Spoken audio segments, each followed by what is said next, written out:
stop the crying, it'll be alright. Berdasarkan Undang-Undang Nomor 17 Tahun 2003 tentang Keuangan Negara Pasal 1, APBN atau Anggaran Pendapatan dan Belanja Negara adalah sebuah rencana keuangan tahunan pemerintahan negara yang disetujui oleh Dewan Perwakilan Rakyat. Rencana keuangan negara ini ditetapkan setiap tahun yang dilaksanakan secara terbuka dan bertanggung jawab demi kemakmuran rakyat. Meningkatkan pertumbuhan perekonomian negara, menciptakan dan meningkatkan kesejahteraan dan kemakmuran rakyat secara keseluruhan, meningkatkan transparansi pemerintah kepada DPR dan masyarakat, meningkatkan koordinasi antar bagian dalam lingkungan pemerintah, membantu pemerintah mencapai tujuan kebijakan fiskal dalam mengatasi inflasi, memungkinkan pemerintah memenuhi prioritas belanja, membantu menciptakan efisiensi dan keadilan dalam menyediakan barang dan jasa publik melalui proses yang diprioritaskan. Tahap penyiapan dan penyusunan rencana APBN, RAPBN, yang dibuat oleh pemerintah dalam bentuk nota keuangan negara, Presiden menyampaikan RAPBN kepada DPR. Kemudian, DPR perlu menyetujui RAPBN tersebut melalui sidang paripurna DPR yang dilakukan bersama lembaga teknis keuangan. Apabila RAPBN disetujui, statusnya berubah menjadi APBN. Sebaliknya, jika RAPBN ditolak, pemerintah harus melaksanakan APBN pada tahun sebelumnya tanpa adanya perubahan. Why?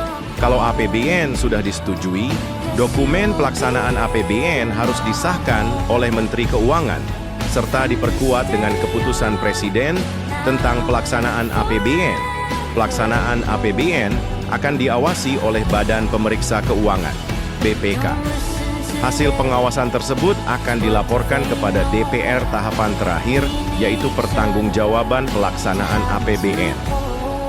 Biasanya dilakukan saat waktu pelaksanaan APBN dalam 1 tahun telah selesai. 1. Fungsi pengawasan. Menilai apakah kegiatan penyelenggaraan pemerintah negara sesuai dengan ketentuan yang telah ditetapkan. 2. Fungsi alokasi. Mengurangi tingkat pengangguran dan mengurangi pemborosan sumber daya, serta meningkatkan efisiensi dan efektivitas perekonomian. 3. Fungsi distribusi. Kebijakan anggaran negara harus memperhatikan rasa keadilan dan kepatutan. 4. Fungsi stabilisasi. Menjadikan anggaran pemerintah sebagai alat untuk menjaga dan mencapai keseimbangan fundamental perekonomian. 5. Fungsi otorisasi. Menjadikan anggaran sebagai dasar untuk melaksanakan pendapatan dan belanja dalam tahun anggaran tersebut, sehingga pengeluaran atau penerimaan dikelola secara bertanggung jawab. 6. Fungsi perencanaan. Mengimplikasikan bahwa anggaran negara dapat digunakan sebagai pedoman bagi pemerintah untuk merencanakan kegiatan dalam tahun.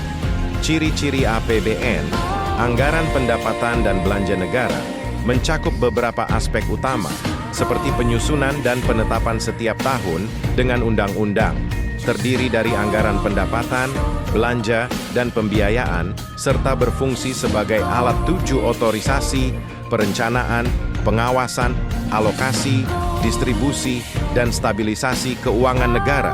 Ciri-ciri APBN, anggaran pendapatan dan belanja negara, di Indonesia adalah sebagai berikut. 1. Disusun setiap tahun. APBN dibuat dan ditetapkan setiap tahun untuk periode 1 tahun anggaran, 1 Januari 31 Desember. 2. Ditujukan untuk kepentingan rakyat. Seluruh pendapatan dan belanja negara digunakan untuk kesejahteraan masyarakat.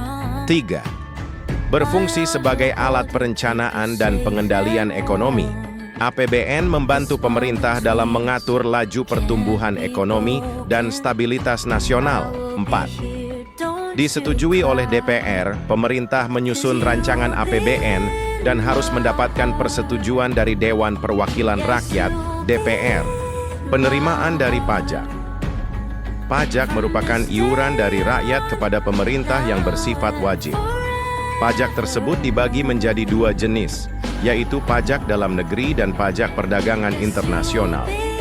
Pajak dalam negeri berupa pajak penghasilan, PPH, pajak pertambahan nilai, PPN, pajak bumi dan bangunan, PBB, bea pembebasan hak atas tanah dan bangunan, serta bea cukai atas tembakau dan alkohol. Sementara pajak perdagangan internasional berupa bea impor dan bea ekspor, penerimaan negara bukan pajak atau non-pajak.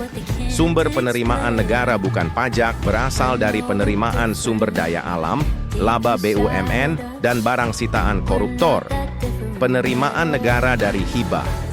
Sumber dana APBN juga diperoleh dari pemerintah negara lain yang memberikan dana sukarela tanpa harus mengembalikannya. Artinya, dana tersebut bukan dana pinjaman melainkan dana hibah. Sumber dana ini biasanya digunakan untuk pembiayaan pembangunan. 1. Prinsip anggaran dinamis. Ada anggaran dinamis absolut dan anggaran dinamis relatif. Anggaran bersifat dinamis absolut apabila tabungan pemerintah, TP, dari tahun ke tahun terus meningkat. Anggaran bersifat dinamis relatif apabila persentase kenaikan TP, DTP, terus meningkat atau prosentase ketergantungan pembiayaan pembangunan dari pinjaman luar negeri terus menurun. 2. Prinsip